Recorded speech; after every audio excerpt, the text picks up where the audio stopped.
विशाला नाम की नगरी में पद्मनाभ नाम का राजा राज करता था। उसी नगर में अर्थदत्त नाम का एक साहूकार रहता था। अर्थदत्त के अनंग मंजरी नाम की एक सुंदर कन्या थी। उसका विवाह साहूकार ने एक धनी साहूकार के पुत्र मणिवर्मा के साथ कर दिया। मणिवर्मा पत्नी को बहुत चाहता था, पर पत्नी उसे प्यार नहीं करती थी। एक बार मणिवर्मा कहीं गया। पीछे अनंग मंजरी की राजपुरोहित के लड़के कमलाकर पर निगाह पड़ी तो वो उसे चाहने लगी। पुरोहित का लड़का भी लड़की को चाहने लगा। अनंग मंजरी ने महल के बाग में जाकर चंडी देवी को प्रणाम कर कहा, यदि मुझे इस जन्म में कमलाकर पति के रूप में न मिले तो अगले जन्म में मिले। ये कहकर वो अशोक के पेड़ से दुपट्टे की फांसी बनाकर मरने को तैयार हो गई। तो भी उसकी सखी आ गई और उसे ये वचन देकर ले गई कि कमलाकर से मिला देगी। दासी सवेरे कमलाकर के यहाँ गई और दोनों के बगीचे में मिलने का प्रबंध कराए।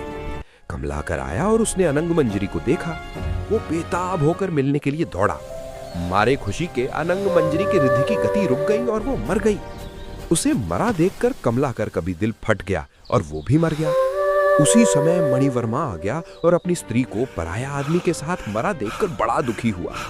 वो स्त्री को इतना चाहता था कि उसका वियोग न सहने से उसके भी प्राण निकल गए। चारों ओर हाहाकार मच गया। चंडी देवी प्रकट हुई और उसने सबको जीवित कर दिया। बीरबल जी, अगर आप बुद्धिमान हैं तो ये बताओ कि इन तीनों में सबसे ज्यादा प्रेम में अंधा कौन था? जहां पना, मेरे विचार में मणिवर्मा सबसे ज्यादा प्रेम में अंधा था, क्योंकि वो अपनी पत्नी को पराये आदमी को प्यार करते देखकर भी शोक से मर गया। अनंग मंजरी और कमलाकर तो अचानक मिलने की खुशी से मरे, उसमें अचरज की कोई बात नहीं थी।